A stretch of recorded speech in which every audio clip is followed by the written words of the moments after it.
para aprender la palabra de Dios, para escucharla y sobre todo para ponerla por obra, ¿verdad que sí? ¿Cuántos dicen amén? Porque no es fácil ni es sencillo, ¿verdad?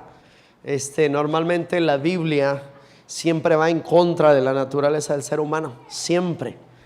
¿Por qué? Porque, bueno, con esta naturaleza caída de herencia con Adán, ¿verdad? Siempre hay una tendencia hacia lo opuesto, hacia el pecado. Mas a través de Jesucristo hemos nacido de nuevo y tenemos una naturaleza nueva espiritual. Amén. Pero aún así no es complicado, es complicado, porque seguimos batallando con la naturaleza vieja y seguiremos batallando ¿hasta cuándo? Hasta que nos muramos. Entonces no se le olvide, mi amada iglesia, que la batalla es constante, que la lucha, la guerra es encarnizada, es siempre y es constante. Muchos piensan o pudiésemos pensar que somos lo suficientemente maduros, que hemos llevado muchos años dentro del evangelio y que ya no la sabemos, ¿verdad? Pero resulta que en el día a día Satanás nos gana cada batalla que no tienes ni idea, ¿verdad? Y entonces siempre es necesario acercarnos a la presencia de Dios con un corazón contrito y humillado, con una necesidad profunda de Él, con una conciencia real de Él. Amén. Y le comparto todo esto porque sentimos, mi esposa y yo platicamos sobre el tema de la iglesia en general. Dios ha tenido mucha misericordia con nosotros, nos ha bendecido grandemente con una iglesia como usted, con usted. Está restaurando vidas, está capacitando gente desde la perspectiva no nada más del conocimiento, adquiriendo un buen alimento, unas buenas bases fundamentales para cada uno de nosotros, sino también en el transitar de la vida, en medio de la prueba, Dios nos está haciendo crecer. Amén. Porque ese es el propósito del cristiano. Una vez que recibió la salvación, una vez que ha dispuesto su vida delante de Dios, tiene que crecer, ¿verdad que sí? Y en el crecimiento sirviendo a Cristo, caminando y estableciendo el reino de Dios. Y damos gracias a Dios porque Dios ha hablado de muchas cosas en este lugar. Pero hace unos pocos días, desde miércoles por ahí, Dios nos empezó a hablar de un tema. Un tema que probablemente si los escuchan algunos, es un tema complicado. Repita conmigo: ofrendas y diezmos. Más fuerte: ofrendas y diezmos. Eso. Amén. ¿Cuántos quieren aprender acerca de esto? Sí. No vamos a abordar el tema desde la perspectiva común, como siempre se aborda. Es un mandato, la ley dice esto, así, asado. Aunque es cierto, el compartir de este tema para muchos es incómodo. Inclusive dentro de las iglesias, para los pastores es incómodo, ¿sí? Porque es una de las áreas donde la mayoría reprueba delante de Dios. Y para esto tenemos que ser bien honestos. No le voy a pedir que levante su mano, por supuesto que no se preocupe. Pero tiene que ser honesto con usted mismo, ¿sí? En realidad es el área donde, y no nada más me refiero a esta iglesia, me refiero a la iglesia universal. Aquí y en todos los lugares y en todas las iglesias del Playa del Carmen, seguramente es el área donde más reprueba el pueblo de Dios.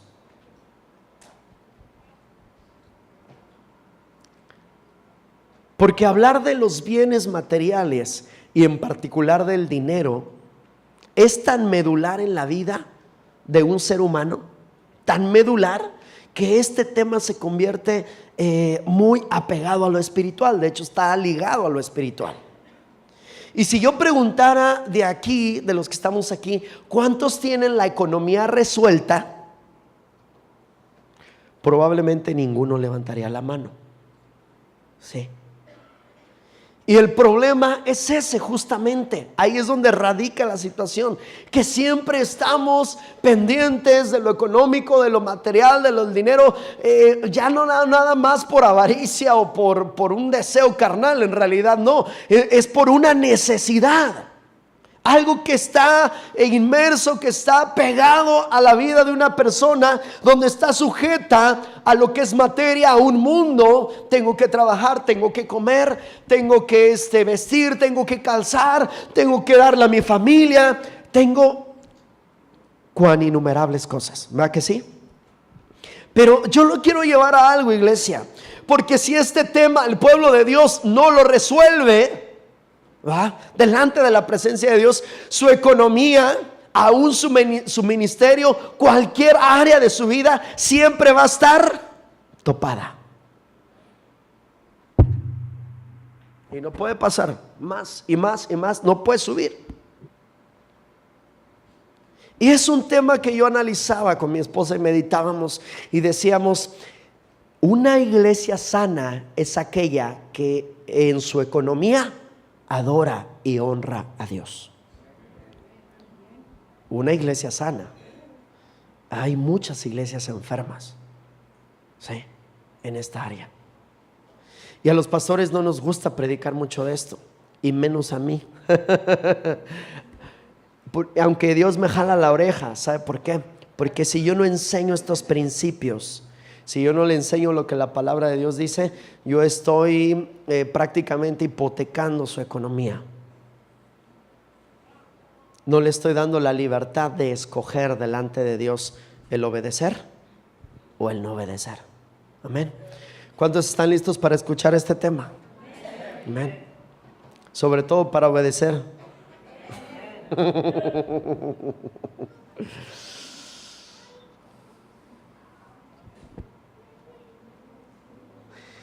Muchas veces este es el área que no nos permite crecer espiritualmente. Y no se lo digo a la ligera. Bíblicamente, esta es el área que no nos permite crecer a veces o muy frecuentemente espiritualmente.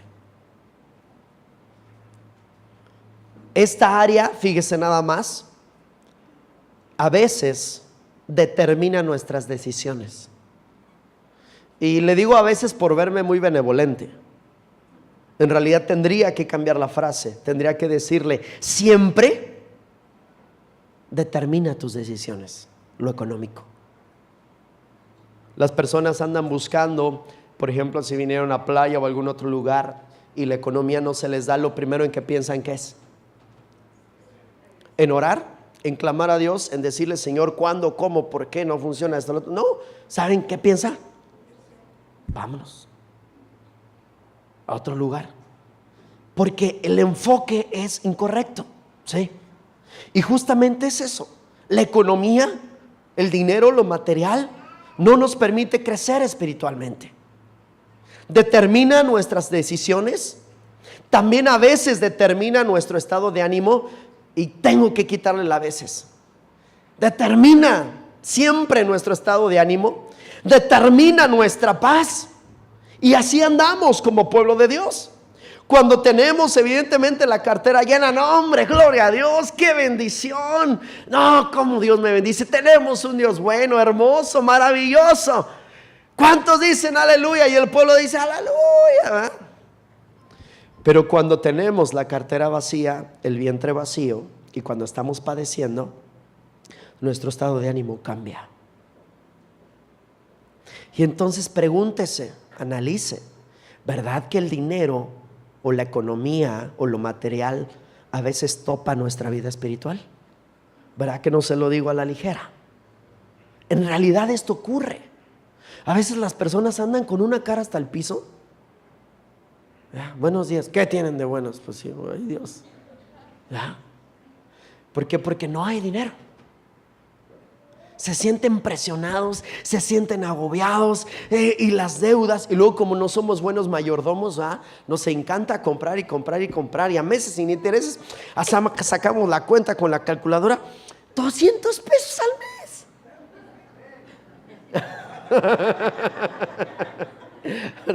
Y entonces ya, órale el tarjetazo, ¿verdad? Y luego vamos a seguir comprando y 150 al mes. ¡Sas! Y luego 300 al mes. Y cuando ya viene el mes, ándale, son 5,000 al mes.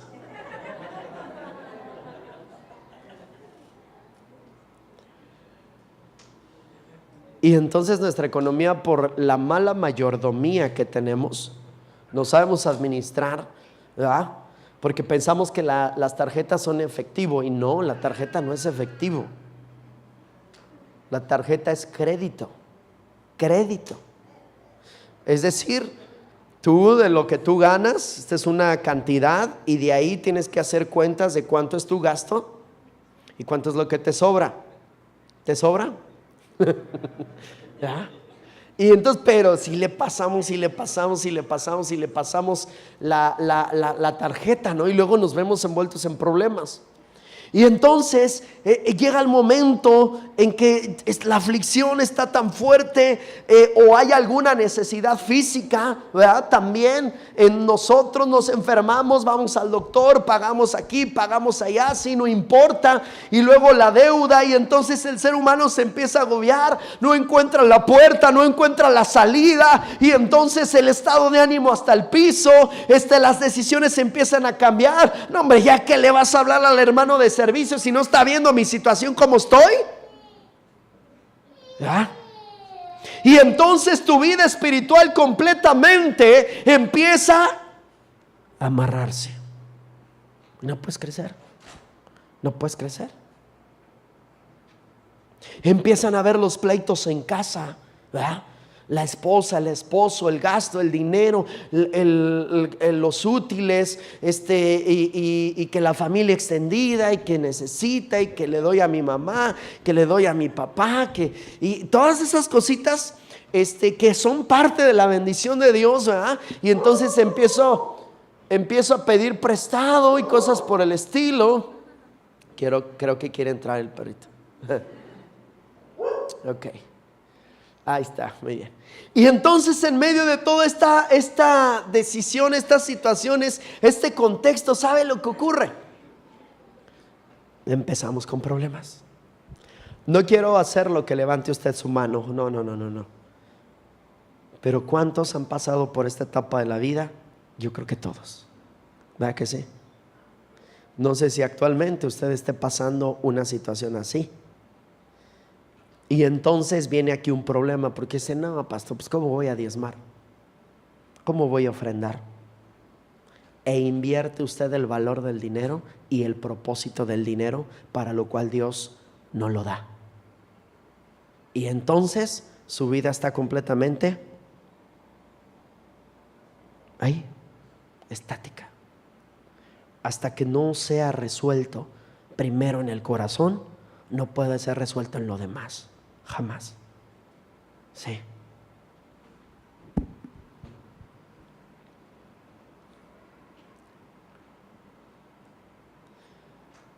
Y nos encontramos a veces sirviendo a lo material en vez de Cristo, de a Cristo, ¿verdad? La palabra enseña que para obtener una perspectiva correcta, ponga atención en esto, porque esto es medular. La palabra de Dios nos enseña que para obtener una perspectiva correcta de lo que verdaderamente son los bienes materiales, hay que establecer una relación correcta con Cristo. Si usted no tiene una relación correcta con Cristo, usted va a perder el enfoque y el propósito de lo material.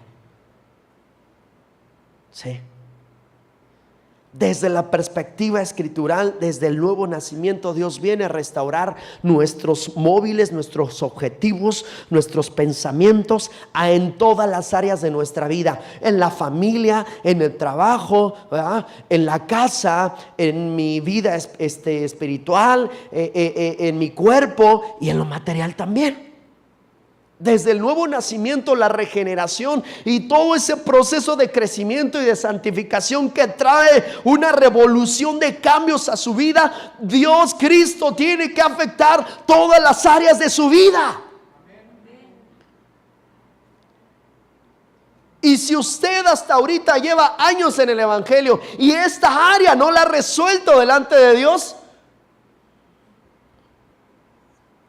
tiene ahí conflictos con Dios.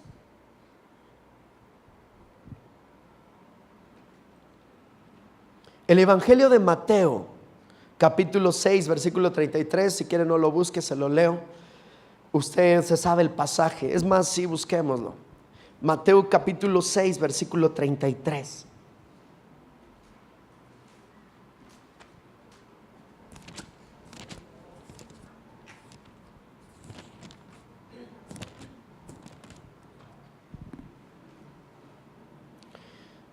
Dice la palabra de Dios: mas buscad primeramente el reino de Dios y su justicia, y todas las cosas que dice os serán añadidas. Y luego váyase al versículo 19. No os hagáis tesoros en la tierra donde la polilla y el orín corrompen, y donde ladrones minan y hurtan, sino haceos tesoros en el cielo, donde ni la polilla ni el orín corrompen, y donde ladrones no minan ni hurtan, porque donde está vuestro tesoro, ahí estará también vuestro corazón. Y luego vayas al 24. Ninguno puede servir a dos señores, porque o aborrecerá al uno y amará al otro, o estimará al uno y menospreciará al otro. No podéis servir a Dios y a las riquezas, ¿verdad? Es del mismo capítulo, solo cambiamos de pasaje, ¿verdad? Y entonces, en base a la relación que tengamos con Cristo, porque Él fue el que estableció estos principios, ¿verdad? En una relación personal con Cristo, nuestra forma de pensar en función de la economía también tiene que cambiar. Mateo, Juan, nos habla de una relación de esencia con Dios. También aquí es importante lo que le estoy diciendo. Nos habla de una relación de esencia con Dios, opuesta a lo que generalmente conocemos como relación de conveniencia. ¿Sí? ¿Cómo es esa relación de conveniencia? Ahí sí, cualquier parecido con la realidad, no se preocupe, es mera coincidencia. Si me das lo que te pido, te sirvo. Si no me das lo que te pido, no te sirvo. Agarro un pasaje, ¿verdad? Lo que sembrará el hombre, eso cosechará. No, entonces sí me conviene dar. Entonces yo vengo y doy esperando a que Dios me dé. Esos conceptos son errados completamente, e inclusive son utilizados doctrinalmente en muchas iglesias, mi amada iglesia. Y a nombre, y siémbrale allá a Dios la casa, siémbrale a Dios el carro, y Él te va a dar una Homer. Sí, cómo no. Te va a dar unos zapatos Homer, ¿verdad? Para que camines bastante. ¿Por qué, mi amada iglesia? Quiero decirle, porque Dios no hace tratos con el hombre. Dios no es ni su socio. Con Dios no se comercia. ¿Se me explicó? Con Dios no es nada de eso. El reino de Dios es completamente monárquico. No es democracia, como algunos piensan. Dios establece unos principios y establece una ley para los que entran a su reino y a los que quieren gozar de sus bendiciones, y el pueblo de Dios tiene que caminar por ahí. Y fíjese nada más, yo no le voy a decir, mira hermano, venga y dé 100 porque probablemente Dios le va a dar $1,000,000 de pesos. No. Ahora, ojo, no estoy transgiversando la palabra, porque ese pasaje sí dice, ¿verdad? Lo que el hombre sembrare, eso segará. Y si es una realidad, es una ley de la siembra y la cosecha, pero no en ese contexto, ¿sí? Es bien importante entenderlo. Aquí, para entender las finanzas, tenemos que entender que Mateo, que Juan nos habla de una relación de esencia con Dios, de amor, no de una relación de conveniencia. Si yo vengo a la casa de Dios, diezmo, ofrendo por conveniencia, porque me conviene, porque entonces va a regresar multiplicado, perdóneme, no va a ocurrir. No es correcto. Porque entonces usted lo está haciendo bajo su dominio y su perspectiva, no bajo la humildad de reconocer el reino de Dios, su grandeza y de que a Él le pertenece todo. Hasta aquí vamos bien, amada iglesia. Amén. Entonces usted cuando escuche una predicación, vaya a alguna iglesia, vaya, con todo respeto, hablando de ninguna, pero escuche un mensaje así donde le están picando y le están manipulando para que y dele. Cuidado. Ojo, ese es un extremo, pero aquí viene el otro. Pero si usted se vale de eso y de las heridas que le han ocasionado en otros lugares para no ordenar sus finanzas ni honrar a Dios con sus ofrendas y sus diezmos como la Biblia, la palabra de Dios lo establece, usted está igual que el que está del otro lado. ¿Sí? No está honrando a Dios. Y ese va a ser un determinante muy fuerte en el crecimiento espiritual en su vida. En esta relación de esencia, la que Jesucristo establece con nosotros, Dios se convierte en la fuente única de satisfacción personal. ¿Sí? Él es la fuente única de satisfacción personal. No busco las riquezas, no busco el dinero, no busco más trabajo, no busco un lugar para que me vaya bien. Me voy a ir de playa, me voy a ir de la Ciudad de México, me voy a ir de donde sea a buscar otro trabajo donde me pueda ir bien. No existe eso para los hijos de Dios, porque su vida no es fortuita. Su vida no es de que usted se le escapó a Dios y ay, no me bendijo en playa, entonces pues a ver a dónde me bendice. No. El pueblo de Dios, el Hijo de Dios, encomienda su corazón a Dios, establece una relación con Dios, escucha la voz de Dios y espera la bendición de Dios.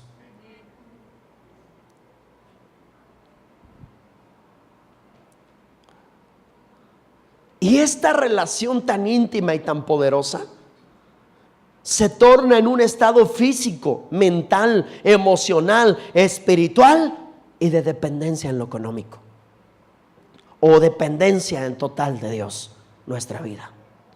Si usted entiende la economía o cualquier área de su vida desde esta perspectiva, desde este fundamento de relación con Dios, de yo soy su hijo, Él es mi padre, todo lo que pase a mi vida es con un propósito y Él es el que me guía, Él es el que me enseña, Él es el que me restaura, Él es el que quita, el que da, el que bendice, el que abre, el que cierra, y yo confío y pongo mi fe en Jesucristo.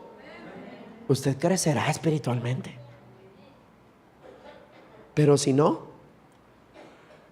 te estará brincando de lugar en lugar. Estará de repente molesto, de repente no molesto, ¿verdad? Peleándose con su esposo, con su esposa, peleado con la vida, porque no entiende los tiempos de Dios, ni la voz de Dios la escucha. Sí. Por lo tanto, o por lo antes dicho, como discípulos de Cristo no podemos asumir una actitud indiferente o inconsciente hacia lo económico. No puede. Tiene que resolverlo, tiene que afrontarlo y tiene que entenderlo delante de Dios. Y hay 3 razones por las cuales Dios le da mucha importancia y nos enseña sobre el dinero y los bienes materiales. Pero antes de entrar a esas razones, quiero darle un dato estadístico, ¿verdad? Hay aproximadamente 500 versículos que hablan de la oración.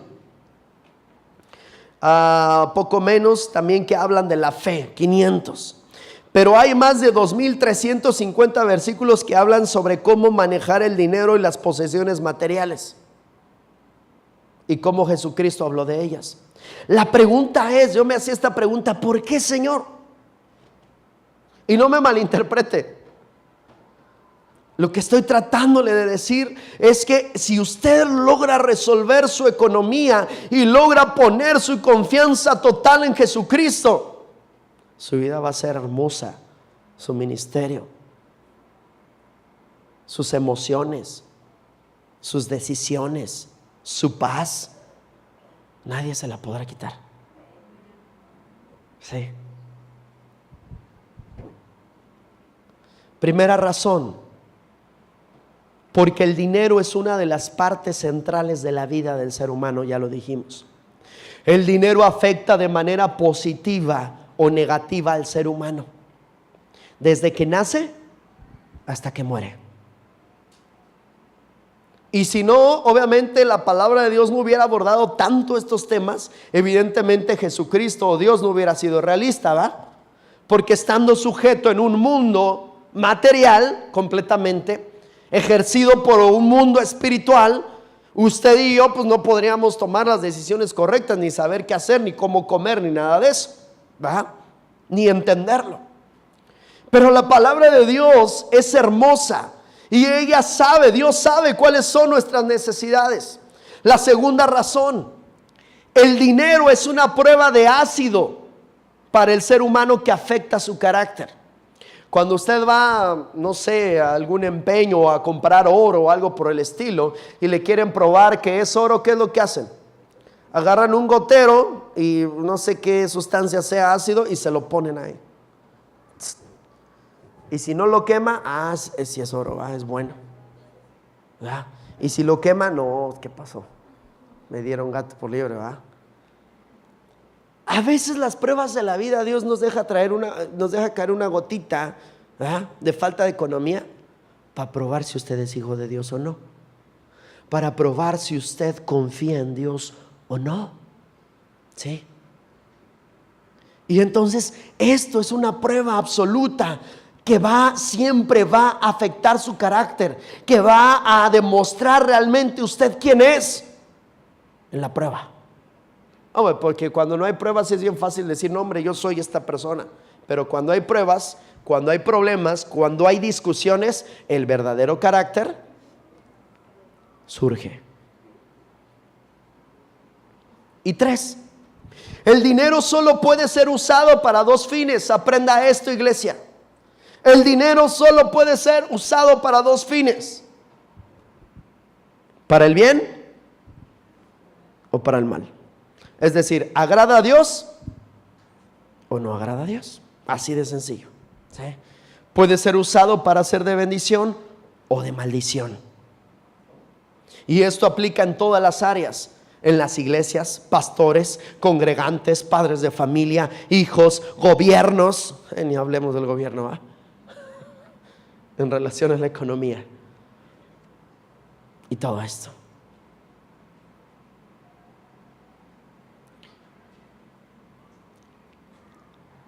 Y no puedo entrar en realidad al tema de que si es esto, de dónde surgió, de los diezmos y las ofrendas, si antes no hablamos de ciertos principios importantes, donde el primero, el fundamento que establecimos fue la relación personal con Cristo.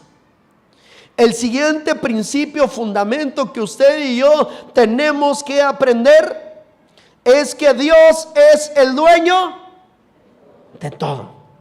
Muchos de nosotros pensamos y decimos, a Dios le pertenece el 10%, ¿verdad? ¿Cuántos piensan así? Qué bueno que no dijeron amén. Porque a Dios le pertenece el 100%. Y no solo el 100%, le pertenece su carro, le pertenece su casa. Quitemos esas cosas que no tienen valor. Le pertenece su vida. ¿Me entiende? A Dios le pertenece todo. Todo. Entonces esa idea que siempre, el 10%, la ofrenda, no ha entendido que en realidad todo lo que usted tiene, usted mismo, sus hijos, le pertenecen a Dios. Y digo, qué bendición. Cuando decimos le pertenece a Dios, por favor usted debe decir amén, aleluya.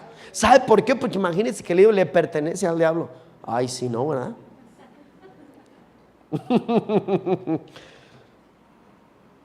¿Cuántos de los que están aquí le pertenecen a Dios? Le conviene. ¿Qué dijimos de la relación de conveniencia? No. No somos dueños de nada, amada iglesia. Aquí hay un principio importante: somos administradores. La Biblia utiliza figuras, mayordomos, ¿va? Al final somos administradores. Todo le pertenece a Dios. Todo le pertenece a Dios. Eso es lo primero que tenemos que entender. Crónicas capítulo 29, versículo 11 al 14. Enseguida la palabra enseña que las fuentes o la fuente de todo lo que es bendición material es precisamente Dios. Crónicas, acompáñenme nada más para darle ahí lectura. Primera de Crónicas.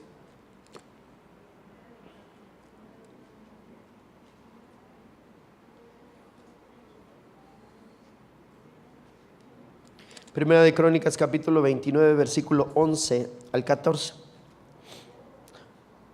Obviamente en su contexto, pero la escritura dice lo siguiente: tuya es, oh Jehová, la magnificencia y el poder, la gloria, la victoria y el honor. Porque todas las cosas que están en los cielos y en la tierra, ¿qué dicen? Son tuyas. Tuyo, oh Jehová, es el reino, y tú eres excelso sobre todos. Las riquezas y la gloria proceden de ti, y tú dominas sobre todo. En tu mano está la fuerza y el poder, y en tu mano el hacer grande y el dar poder a todos. Ahora pues, Dios nuestro, nosotros alabamos y loamos tu glorioso nombre. Porque ¿quién soy yo y quién es mi pueblo para que pudiésemos ofrecer voluntariamente cosas semejantes? Pues todo es tuyo, y de lo recibido de tu mano te damos. De lo que Dios te da, tú le das. No, hermano, yo me lo gané con el sudor de mi frente. Bueno, cuando se te acabe el trabajo me avisas, ¿verdad? Porque el que te da el trabajo es Dios. Y las fuerzas para trabajar y la salud. Y cuando estamos enfermos corremos hacia Dios y le pedimos que nos sane. Y cuando tenemos la mitad de fe o 3/4 partes de fe, corremos al doctor y a la vez oramos y le decimos al Señor: Señor, que las manos del doctor sean tus manos, ¿verdad? Entonces le pedimos que nos sane, que nos dé salud y que nos bendiga, para que obviamente podamos trabajar y ganarnos el pan, como la escritura lo dice. La declaración del versículo 12 se da en un contexto de alabanzas. Esto es importante, no son versículos al aire. Crónicas, el contexto de este pasaje, versículo 12, se da en un contexto de alabanza a Dios, donde se le reconoce como creador soberano y absoluto de todo. ¿Sí? Como creador, los bienes materiales fueron creados por Él, y todo lo que Dios ha creado es bueno y perfecto. Como soberano, todo procede de Él y es controlado por Él. Lo material entonces nos ha sido confiado por Él, que es el Señor de todo. No obstante, también Ageo 2:8 dice: mía es la plata y mío es el oro, dice Jehová de los ejércitos. ¿Cuántos recuerdan este pasaje? Colosenses 1:16: porque en Él fueron creadas todas las cosas, las que hay en los cielos, la tierra y las que hay en la tierra, visibles e invisibles, sean tronos, sean dominios, sean principados, sean potestades. Todo fue creado por medio de Él y para Él.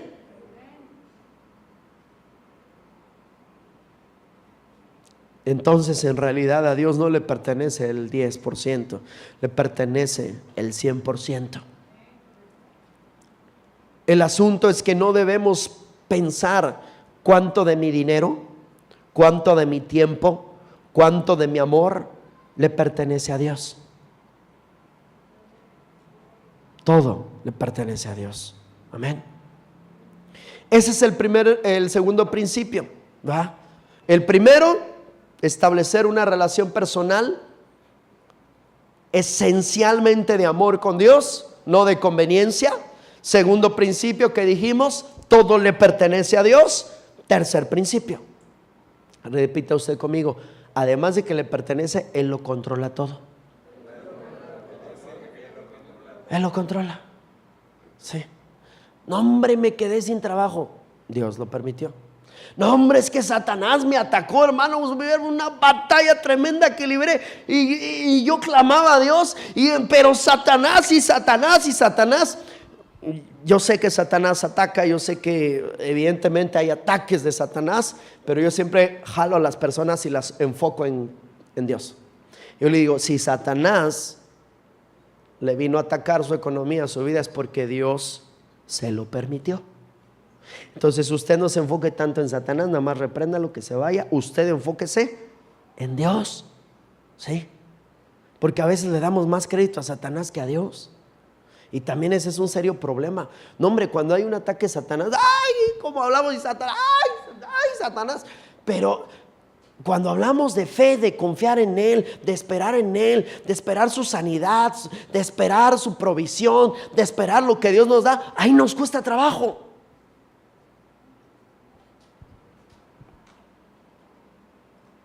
Y entonces el segundo principio es: Él lo controla todo.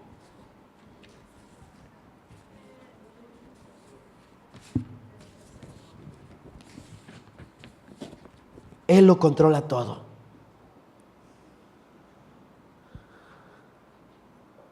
Todo lo que ocurre en la tierra, Él lo controla. Todo lo que Jehová quiere, lo que hace en los cielos y en la tierra, en los mares y en todos los abismos, dice el Salmo 135:6.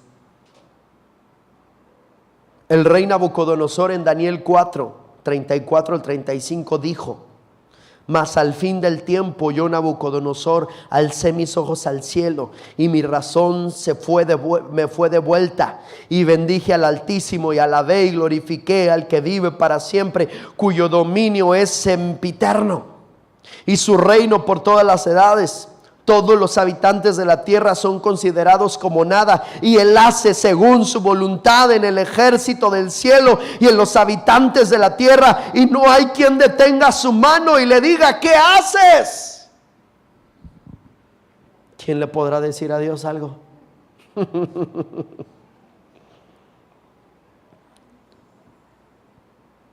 Y en esa medida el rey Nabucodonosor aprendió que el cielo gobierna. ¿Cuántos han aprendido eso? El cielo gobierna. Diga conmigo: el cielo gobierna. Siempre. El cielo gobierna. Amén. Entonces no solo es entrar en esa debida relación con Él, sino en entender que Él es el dueño de todo.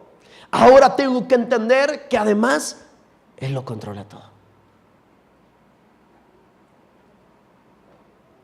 Por eso dice la Escritura, ¿verdad? Ahí en Malaquías, cuando estaban reprendiendo al pueblo porque había dejado de creer y de diezmar. ¿Cuántos recuerdan este pasaje? ¿Qué dice ese pasaje? ¿Ese mero? ¿Ah? Pero dice: y probadme en esto, y yo os abriré las ventanas de los cielos y derramaré bendición hasta que sobreabunde, y reprenderé al devorador. Dios dice: ok, no me honran. El devorador pasa con el permiso de Dios para enseñarnos una gran lección. Y entonces entendemos que de Dios es el control. Para los hijos de Dios es importante darse cuenta de que su Padre Celestial torna aún las circunstancias que parecen devastadoras para que sean de bendición a aquellos que le aman. Romanos 8:28 dice eso: y sabemos que a los que aman a Dios todas las cosas les ayudan a bien, esto es, a los que conforme a su propósito son llamados. Vamos a otro principio. ¿Cuántos llevamos? 3. Vamos por el cuarto. Diga conmigo: Dios es el proveedor. Okay. Él es el que provee, Él es el que da. Ahí ya lo habíamos leído en Primera de Crónicas. Ahí Dios dice que Él, de lo que nos da de su mano, nosotros le damos a Él. Él es el que nos provee. Asimismo, Job, en su momento, cuando pasó todas las pruebas, él dijo: Dios dio, Dios quitó, sea su nombre glorificado. Todo hijo de Dios que camina con Dios, que tiene un entendimiento de Dios, de la palabra de Dios, sabe que todo proviene de Dios. Y cuando las cosas se detienen y no hay provisión, lo primero que hay que hacer es voltear al cielo y decir: Señor, ¿qué tengo que aprender? ¿Por dónde me quieres hacer pasar?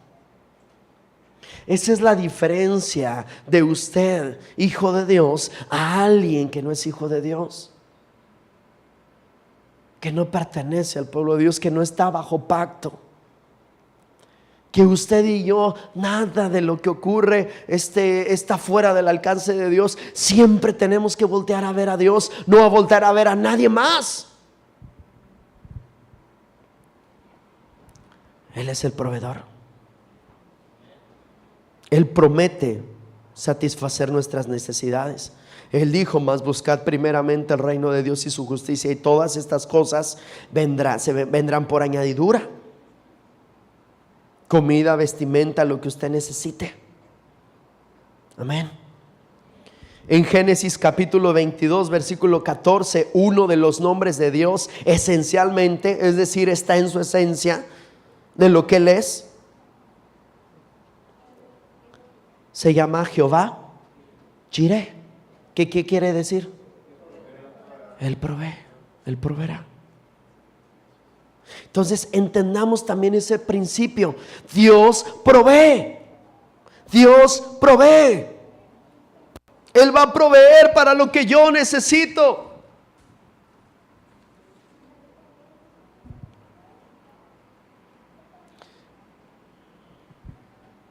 Y luego viene el último punto que le quiero compartir: serle fiel a Dios con lo que Él nos da.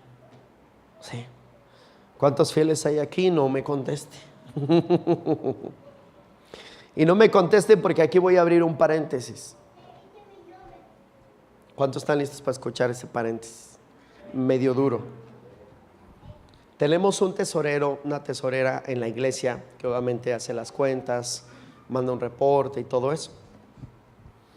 Pero como salieron de viaje, nos tocó a mi esposa y a mí, obviamente, hacer el reporte, contar y todo esto. Me llevé una sorpresa. Encontré 6 sobres de diezmo dentro del alfolí, cerrados, vacíos. 6 sobres. No sé si eso había pasado antes o no.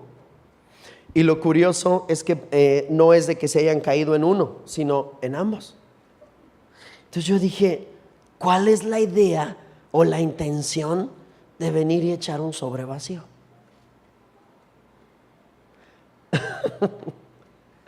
Yo pensaba, yo dije: ay, Señor, a ti no te podemos engañar. Es bien importante revisar nuestro corazón, nuestros móviles, amada iglesia, porque en realidad esto no se puede dar. A usted no le preocupe la opinión que yo tenga, la opinión que tenga un hermano en este sentido. Aquí la opinión que cuenta es de Dios. Y si queremos engañar a Dios, ay, Dios mío.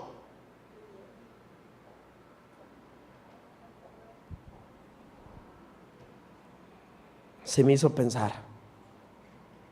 Primera de Corintios 4 del 1 al 2 dice: así pues, tengamos los hombres por servidores de Cristo y administradores de los misterios de Dios. Ahora bien, se requiere que los administradores, ¿qué dice? Que cada uno sea hallado fiel. ¿Cuántos traen su Biblia? Acompáñame a Corintios, por favor. Primera de Corintios 4 del 1 al 2.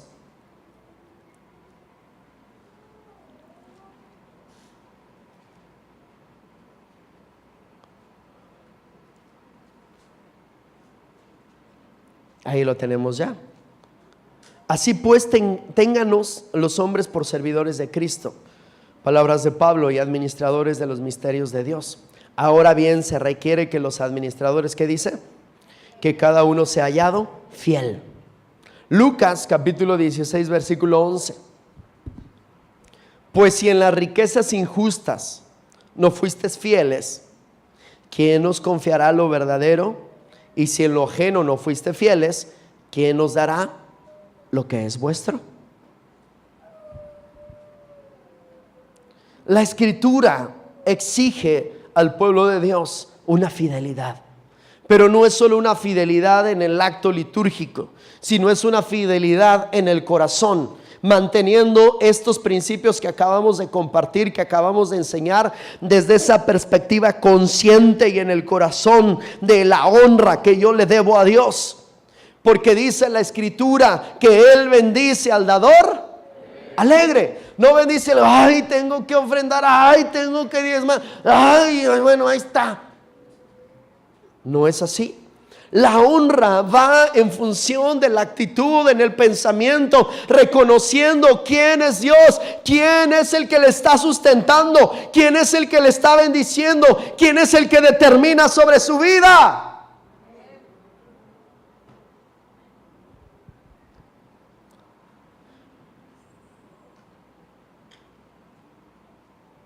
Luego por eso hay tantas enfermedades para enseñanza. Y porque de una o de otra manera Dios te va a enseñar a ser fiel.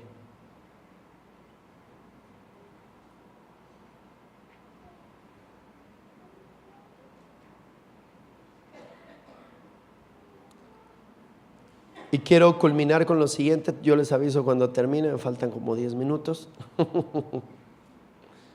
Quiero llevarlo a algo muy importante que sustenta todo esto.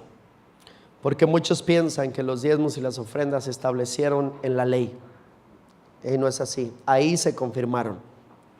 Pero en realidad, acompáñenme a Génesis, por favor, capítulo 14, versículo 17. Génesis, capítulo 14, versículo 17.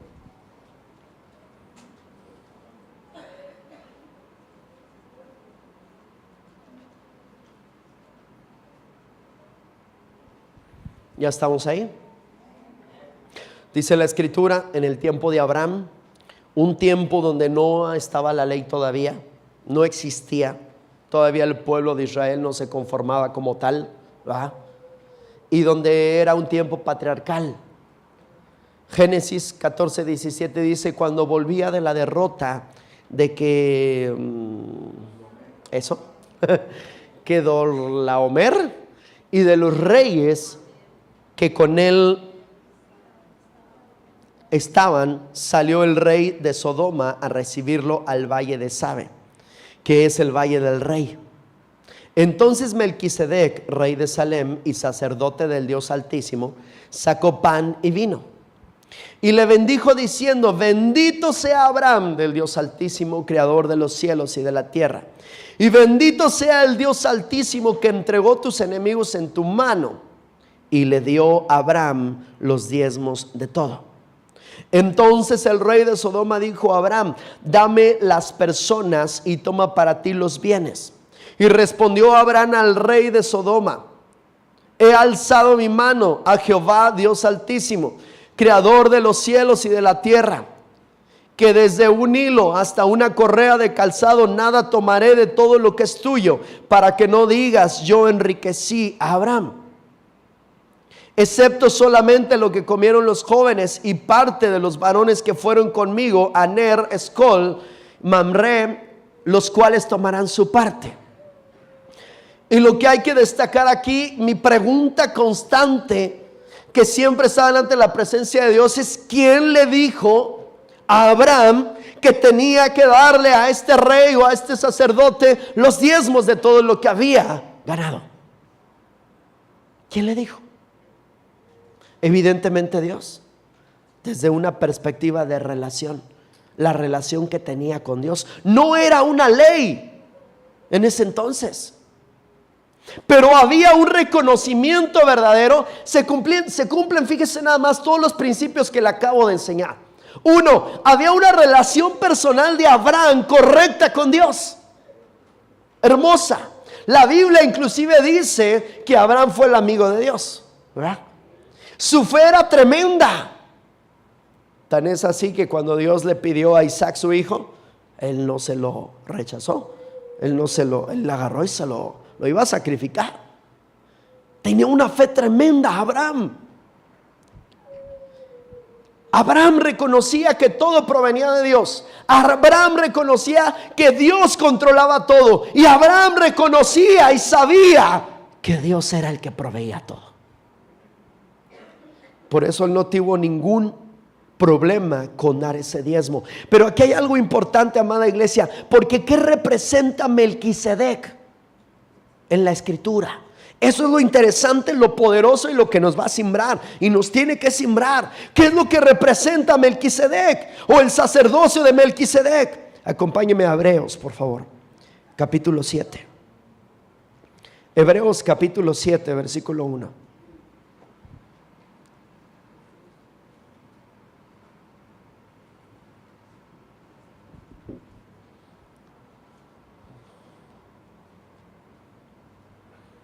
Fíjese lo que dice. ¿Ya está ahí conmigo?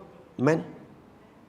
Porque este Melquisedec, rey de Salem, sacerdote del Dios Altísimo, que salió a recibir a Abraham, que volvía de la derrota de los reyes, y le bendijo, a quien asimismo dio a Abraham los diezmos de todo, cuyo nombre significa primeramente Rey de Justicia y también Rey de Salem. Esto es Rey de Paz. Ponga atención: sin padre, sin madre, sin genealogía, ni tiene principio de días, ni fin de vida, sino hecho semejante al Hijo de Dios, permanece sacerdote para siempre. El sacerdocio, el reinado del Melquisedec, representa el reino de Dios. Representa a Dios. Sin principio de días, sin final de días. Esto es lo interesante, lo hermoso, que cuando estudias la palabra de Dios, entonces te cae el 20 y dices: con razón Abraham sabía quizá todo eso. No está en la narrativa del Génesis, pero Hebreos no lo dice. Abraham reconocía a Dios. Versículo 4: considerad pues cuán grande era este, a que aún Abraham, el patriarca, dio diezmos del botín. Ciertamente los que de entre los hijos de Leví reciben el sacerdocio tienen mandamiento de tomar del pueblo los diezmos según la ley, es decir, de sus manos, aunque estos también hayan salido de los lomos de Abraham, es decir, de su descendencia. Pero aquel cuya genealogía no es contada de entre ellos, tomó de Abraham los diezmos y bendijo al que tenía las promesas. Y sin discusión alguna, el menor es bendecido por el mayor. Y aquí ciertamente recibe los diezmos hombres mortales, pero allí uno de quien se da testimonio de que vive. Y por decirlo así, en Abraham pagó el diezmo también de Leví, que recibe los diezmos, porque aún estaba en los lomos de su padre cuando Melquisedec le salió al encuentro. El sacerdocio de Melquisedec era la sombra de Jesucristo. Era una representación de Jesucristo.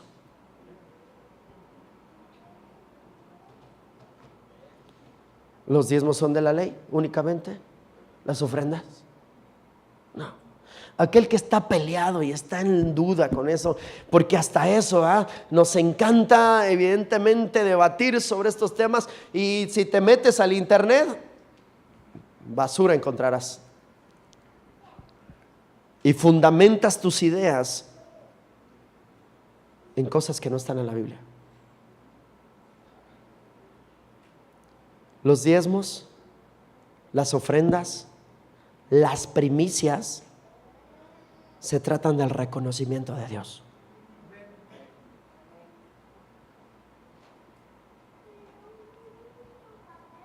Ahora te digo, regresando a mi introducción, ¿verdad que si tú no resuelves tu economía y honras a Dios con tus primicias, ofrendas y diezmos, tu vida espiritual está atorada?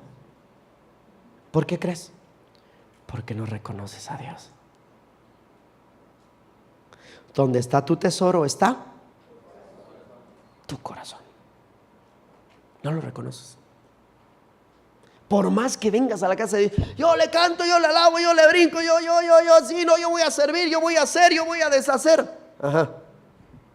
A ver, revisemos un área importante. Porque luego hasta nos creemos jueces.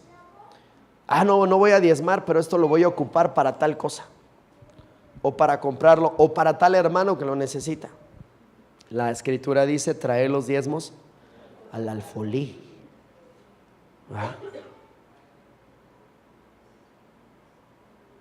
Y ahí le andamos, ¿va? ¿Por qué? Porque evidentemente tienen conflictos con el liderazgo, el pastorado, ¿verdad? No, yo que le voy a dar al pastor. No se preocupe, no es a mí, es a Dios. Y hasta la fecha Dios ha sido fiel, desde que nos ha llamado hasta ahora, y Él lo seguirá haciendo. Y tengo que decir que aquí hay gente fiel. Doy gracias a Dios por ello y por sus vidas. Pero también tengo que decir que aquí hay gente infiel. Sí.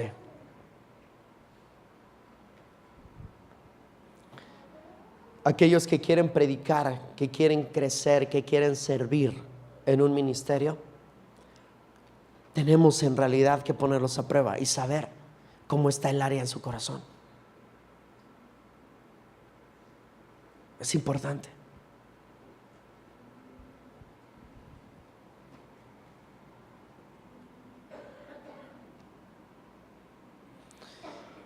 Cierro con lo siguiente, y ahora sí estoy terminando.